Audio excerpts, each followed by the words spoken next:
Good morning, Miss Prince!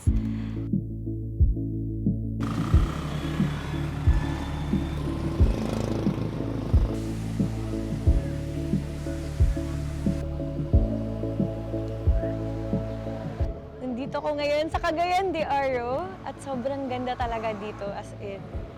Kumain kami kagabi ng crispy pata at kanin. Hindi talaga mawala yung kanin, Miss Vince. Today, imimit na namin si Jamil. Si Jamil ay victim ng linguicism. Ang linguicism ay yung taong na-discriminate dahil sa kanyang lengguwahe. Ikukwento niya sa atin kung paano siya na-discriminate, Miss Prince. Siya na mag-share sa inyo. So, today is the day. See you, Jamil!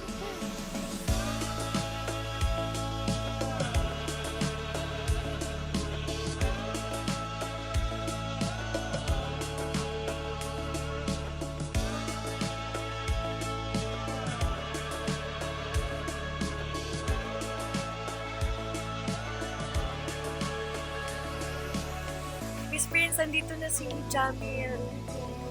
Dito niya kami pinapunta ng team.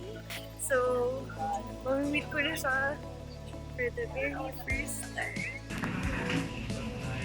Hi!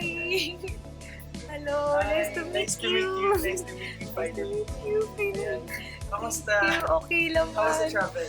Okay naman. Welcome to Cagayan de Oro. Thank you. Thank you.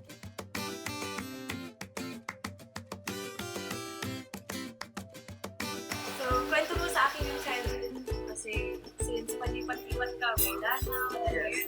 studio ka. Yes, and then meron pa yung Cebu. Oo, So, I was born here in Cagayan de Oro.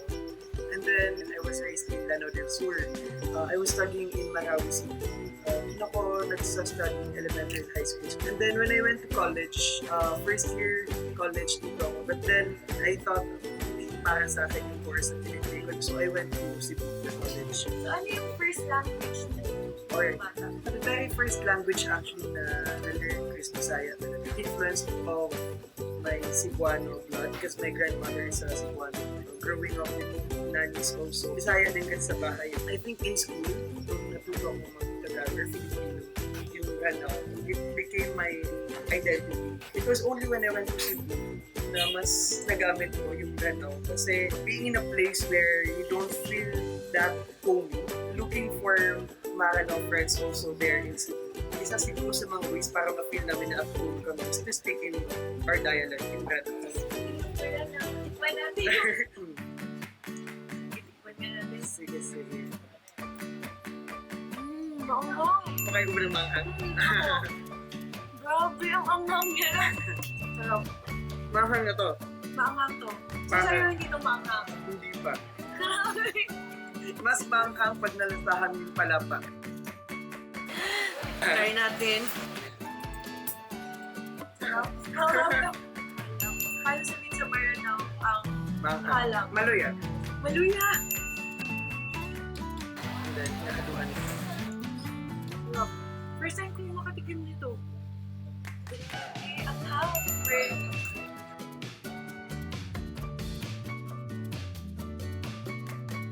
Ay, first time mo ba dito sa CDO? Actually, nakapunta ko dati. Okay, so this time, ikot tayo. I'll bring you to this place na overlooking Cagayan de Oro. Para at least hindi man natin mapuntahan lahat, at least we'll have an overview of what CDO looks like. At that's okay. Tara! Tara na! Tara! Tara na, Miss Prince!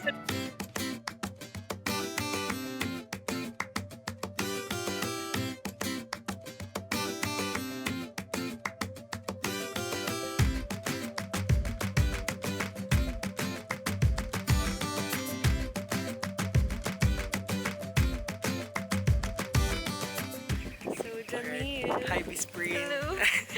So, dito tayo ngayon sa isang Sky Lounge. Okay. Isa sa mga Sky Lounge dito sa CDO. And I think isa to sa mga dinadagsa talaga ng mga turista eh. Oh. Maraming napupuntahan kasi dito. Besides seeing the overlooking, or besides overlooking the Cagayan de Oro City, you're also having the opportunity to do paragliding, zipline and all. So yun, maraming bondings dito, especially on weekends. Ang ganda dito, no? Tsaka mga angin. Yes! Ganda mag-picture-picture. Picture tayo dun mamaya. Sige. Ang daming magagandang views dito.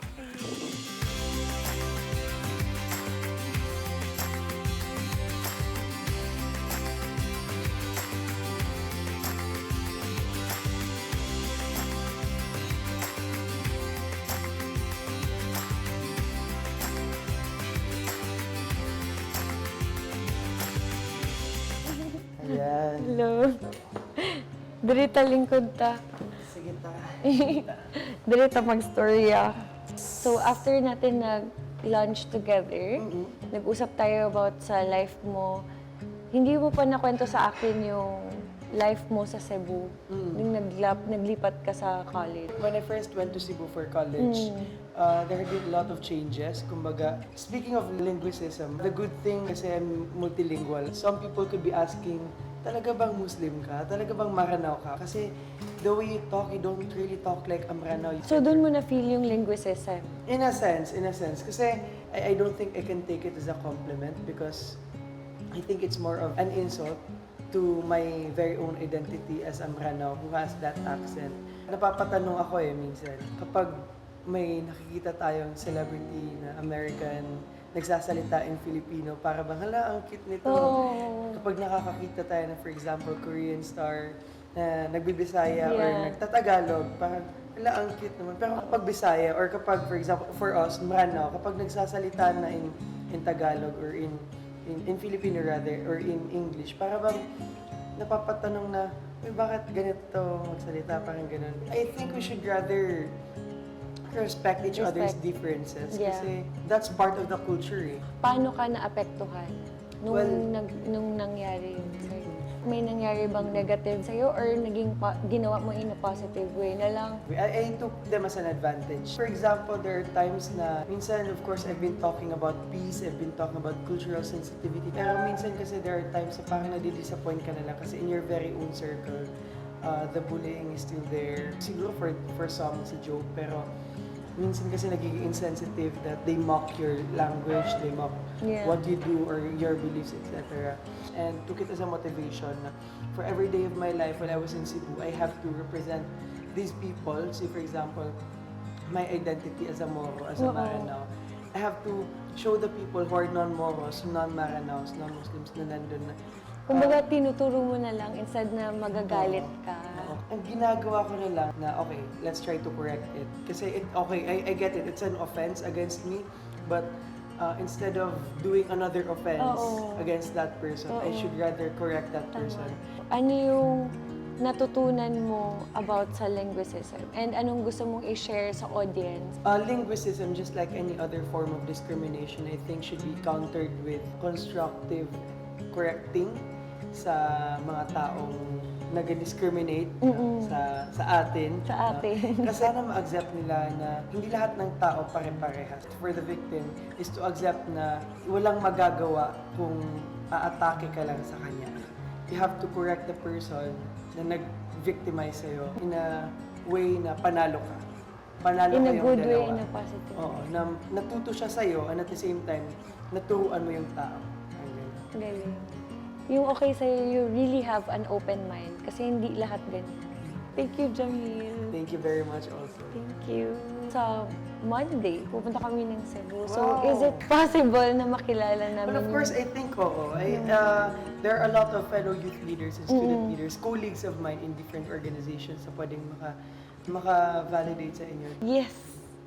Alright. Sige, thank you. I-contact mo. No please. problem. So, ang next natin pupuntahan ay Cebu. Salamat kaayo. Great. Thank you. Yay!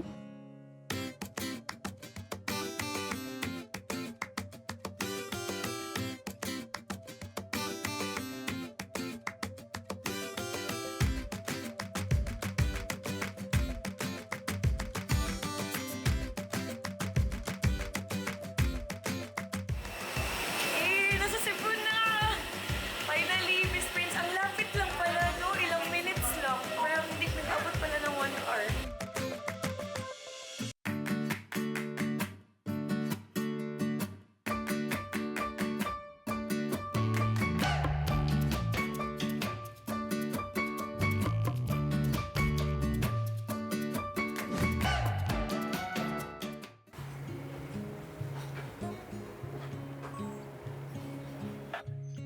best friends. Nandito na ako sa bahay ni Nicole, friend ni Jamil.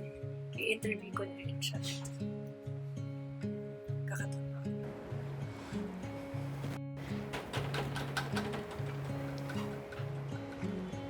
Crisha?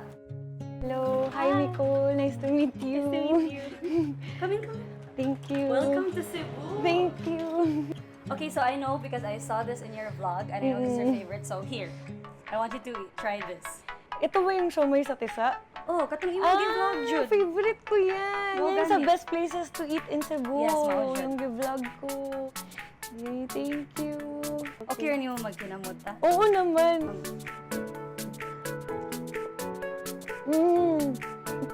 Dami, Jude ba? Sarap. So, nag-unsa man di ka diri sa Cebu? Kaya ako nandito kasi gusto ko rin malaman yung story mo kung paano mo nakilala si Jamil. Baka pwede mo rin ikwento yung mga naranasan niya sa school. I first saw him in school because he campaigned. He ran for counselor when I was in first year.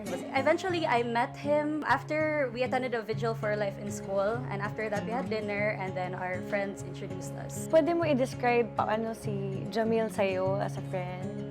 In my personal experience, he's very trusting. Mm-mm. And I think that's very nice considering that in his first year, he kind of struggled.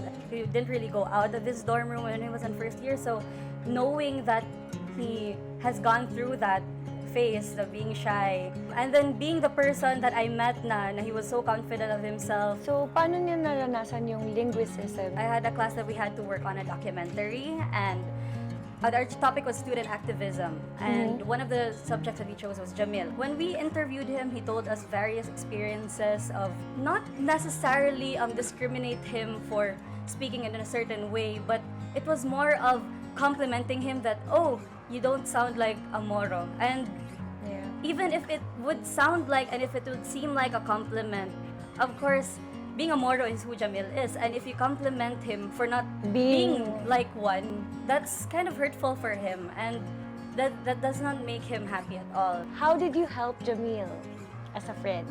Whenever Jam would open up to me na he feels a certain kind of way, I would always reassure him na, Jam, just, that's who you are. And you should not be ashamed of who you are. Yeah. So, in your opinion, how can you stop linguicism? I think we can stop linguicism by constantly educating people. Like what Jamil is doing, instead of just staying on the sidelines and letting people think incorrectly, Yeah. we should really get out of our comfort zones and continue like what you are doing now. It affects a lot of people and this needs to stop. Tama. Thank you, Nicole. Salamat kaayo. Jamil, thank you din. Thank you. Bye-bye. Hi, Miss Prin. May bisita ako ngayon, si Kimi Lu. Isa siyang life coach and dati ko pa siyang kakilala no modeling days. Hello! Oo, mga 10 years na pala tayo magkakilala. So ano ba tong ginagawa natin? Ang topic kasi namin is linguicism, yung mga Okay. mga na-bully dahil the way they speak or accent nila, like may Bisaya, tapos tinawanan sila ng Tagalog, or baliktad. Oo. So, yun nga, since life coach kayo, may activities kayo daw na Meron lang mga parang exercises to make you feel better. Also give you a different perspective. First, you need to breathe. Friend, ito ayan si Crisha. Tapos natin siya. Breathe. So, kung magre-breathe, magre-relax ka lang. Siguro ito. Ito dapat naka-relax na mo. So, breathe in and then slowly exhale. That's right. And then, you will relax your shoulders, let it drop. And then breathe in. Slowly exhale. So, kamusta yun? relaxing. Relaxing. Second would be mantra. Mantra is like a cheer for yourself. Paulit-ulit mo siyang sinasabi hanggang sa yung buong katawan mo maniniwala na sa sinasabi mo. Sinasabi siya right before you fully wake up. So yun yung tinatawag na trance state. You are in the middle of being asleep and being awake. So yung point na yun yung pinaka-important kasi doon mo ipoprogram yung araw mo. So what do you think? Can you tell yourself? So, kailangan one word. Or Hindi, kailangan, once? pwede siyang sentence. Parang, I am myself today. I enjoy being myself today. Sige, yun. Okay, I enjoy being myself today. I enjoy being myself today. Okay, can you try to say that again? I enjoy being myself today. Okay. So, Sige. sasabihin mo yan right So, before you masaya. fully wake up. Tapos, any time of the day, kung kailangan mong sabihin. To remind yourself na I enjoy being myself. So, last activity, ito yung listing down of things you are grateful for. At least 3 things you are grateful for the day. So, ngayon, try natin. Ano yung, ikinagagano ko na. Ready kayo lahat dito muna. Oo. So, thankful ako doon kasi natuloy. May pagkain, syempre. And, yun, buhay. Pwede ba yun? Buhay. Pagising ko, buhay pa rin ako. Oo. Yeah. Okay. So, ngayon na sinasabi mo lahat yan. Tapos, kunyari na-experience mo today, ay, nabully ako today. Biglang mag-isip ka niyan. Ano yung sa tingin mo maging kalabasan? Feeling ko blessed pa rin ako kasi like yung sa food, maraming hindi kumakain pero I'm still blessed kasi may food pa rin. Oo. Parang lumiliit ngayon yung pagbully kaysa dun sa mga things that you are grateful for. Advice mo para sa mga victims ng linguistics. Katulad ng mantra ni Crisha na parang enjoy being yourselves. If anybody criticizes you, think of all of the other blessings that you have na hindi ka kailangan magpa-apekto doon. So, sa other way around, yung mga nagbubully, You might have issues that maybe you're not aware of, and if you maybe need help, then please ask for help. So hopefully they realize that they can fix themselves first. Thank you. Thank you, Kim. Bye, Miss Bree.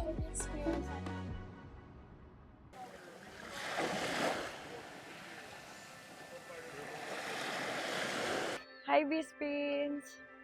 After nung nakilala ko si Jamil and yung friends niya, narealize ko na meron talagang mga strong na personality about sa mga na-discriminate sa linguicism.